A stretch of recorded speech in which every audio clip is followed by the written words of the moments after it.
老板，2块钱是卖吗？我哥哥是古月方圆哦。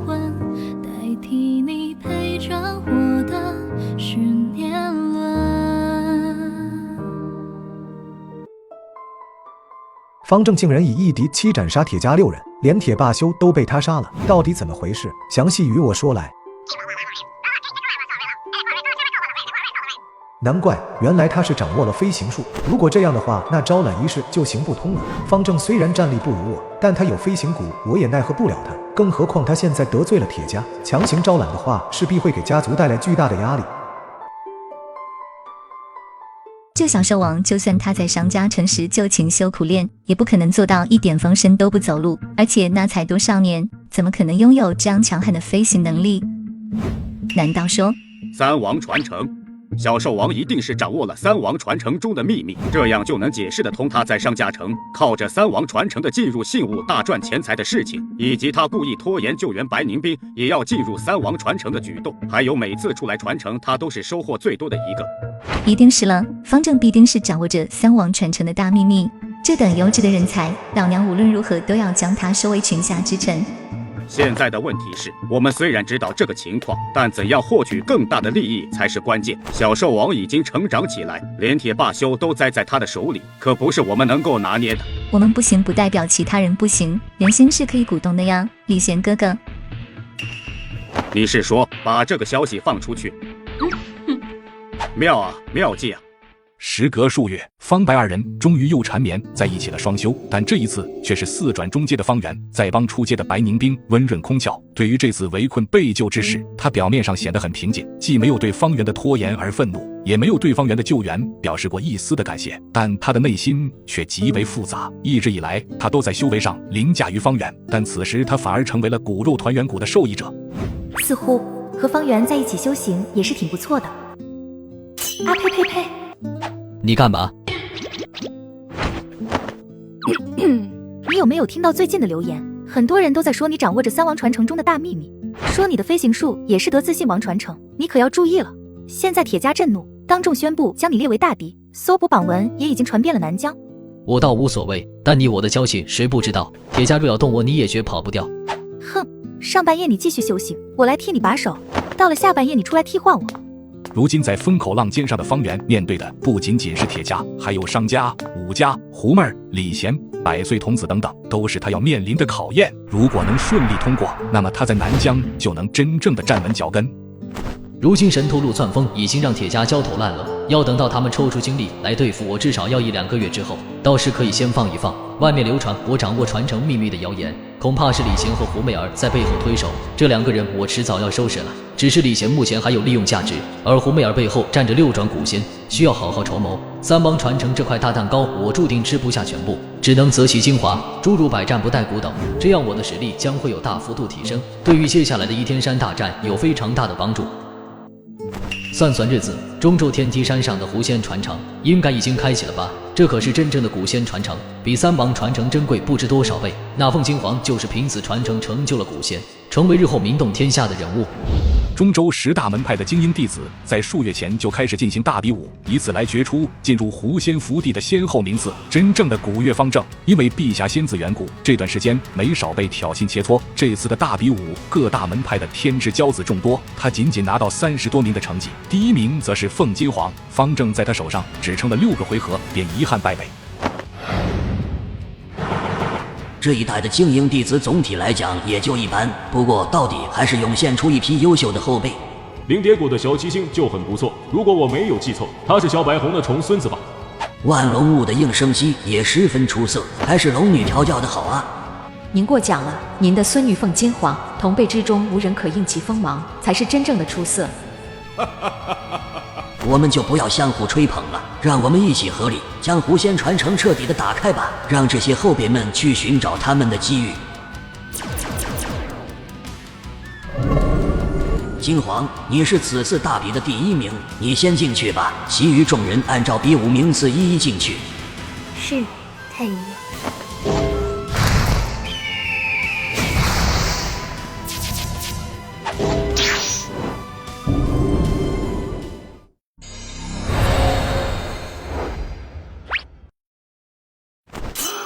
你也是想来继承狐仙传承的有缘人吗？一会儿你就会看到一座山峰，只有第一个登上峰巅的人才能得到我哟。你可要努力了，排在你前面的那些人已经领先你很多了。你是谁？原来是个傻小子，嘿嘿嘿嘿。偷袭！难道我古月方正就要命丧此处，摔死在这里吗？这是哪里？第一个登上峰巅的人就能获得狐仙传承哟，嘿嘿。登上对面的山峰就能继承这道狐仙传承吗？笨蛋徒弟，你还在犹豫什么？赶紧去攀登这座荡魂山啊！师傅，那个小女孩是谁？还有我的蛊虫为什么都动用不了？你现在抓紧一切时间，赶紧跑过去，边走边给你解释缘由。是，师傅。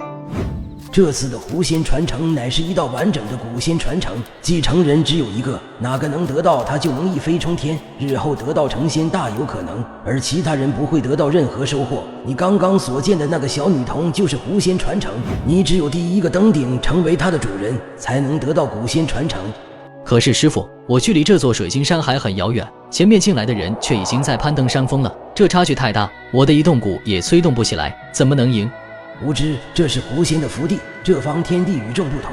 狐仙虽然已经陨落，但意志还在。你的移动蛊已经被狐仙的意志禁制住，当然运用不了。其他人亦是如此。你想要到达山峰，只能凭借自己的体力完成这项考验。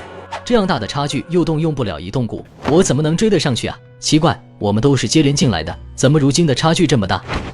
古仙福地的光阴流速是外界的5倍，虽然你们进入的时间差距很短，但一进来时间差距就拉大了。因此通过大比武决出的名次越靠前，优势就越大，最后一名基本上没有获胜的希望。原来如此，我的实力在10大派精英弟子里只能算第2层次，远远比不上凤金皇这些有古仙撑腰的人。大比武我已经拼尽了全力，就算是铁会飞鹤群也几乎损失殆尽，名次不高也没有办法。不对了，师傅，既然在这里蛊虫无法催动，您怎么还能和我对话？还是您老人家有一手？您真是太厉害了！笨蛋徒弟，你终于意识到这点了。不过你高看师傅我了，我生前只是5转，死后魂魄寄托在这记魂藻中更不算什么。之所以能和你说话，那是我仙鹤门的太上长老鹤风阳大人的手段。徒儿，你要记住，在这世界上只有古仙才能对付古仙。太上长老鹤风阳，没想到他居然和自己有所牵扯。徒儿，狐仙传承非同小可，里面有继承原主人执念的地灵在控制福地的意志，就算是古仙强攻都讨不了好。地灵单纯又固执，硬拼的话，就算地灵不知，也会选择自我毁灭，导致福地崩溃。强攻的古仙也会损失惨重，因此10大门派才派遣你们这些精英弟子过来。这次大比武陵元斋中出了一个凤金皇，的确厉害。这少女堪称骄子中的骄子，你底蕴不足败给她也很正常，但我们仙鹤门却未必会输，你就是我们仙鹤门的翻盘希望。我明白了，这场狐仙传承的角逐看似是10派精英弟子争锋，但其实是10大派的较量，自己这些人都是10派古仙的棋子罢了。师傅，门派对我的希望太大了点吧？我现在蛊虫都动用不了，怎么可能做唯一的胜利者？徒儿，你可知道这座水晶山是什么？这就是人祖传中赫赫有名的荡魂山。这个竟然就是荡魂山？这天底下的生灵只要进入荡魂山的范围，他们的魂魄就要受到震荡，越接近峰巅，这股震荡之力就越强。很多魂魄不强的生灵，往往才到达山腰处就被荡得魂飞魄散。当然，这是正道传承，不像魔道传承那般危险。荡魂山的威能已经被地灵压制住，使得你们这些精英弟子有登上巅峰的可能。若是有人支撑不住，就会被地灵传送出去，可以说你毫无生命危险。徒儿，你小小年纪就惨遭亲哥哥灭族，你立志复仇，意志坚毅，遭受过这样的大变，你的魂魄凝练已远超同龄人，但和凤金皇这些人相比还有差距。但你不要灰心丧气，鹤风阳大人的谋算就精妙在此处，他暗使手段将祭魂藻复苏。接下来我就会用我的魂魄来支持你，将你推上荡魂山之巅。原来如此，有师傅相助，我就有获胜的可能。但这样作弊是否有失公允？若是被其他古仙发现，又该如何是好？傻小子，这可不是作弊，而是能力和才华。你放心，你的身后可是仙鹤门，有鹤峰阳大人护着你，其他古仙不会轻易动你的。况且古仙不能进入福地，否则就会遭到地灵的攻击。因此，就算是他们发现端倪，也只能干瞪眼。地灵有这么厉害吗？连古仙都不是对手。一方拼死攻击，一方投鼠忌器，而且地灵和福地融为一体，在福地中地灵就是仙神，天地都要受其操纵，掌握地灵就能掌握福地。我懂了，刚刚看到的那个小丫头就是地灵。不错，那个小女孩就是狐仙地灵，一路向前冲吧，徒儿！这道魂山非常难爬，至少要爬个1年半载，以防万一。为师接下来不会多说话，只在暗中帮助你。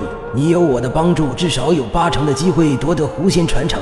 只要得到狐仙传承，你就是一飞冲天了。我明白了，师傅，我会尽最大的努力，不会让您老人家失望的。一哭搜，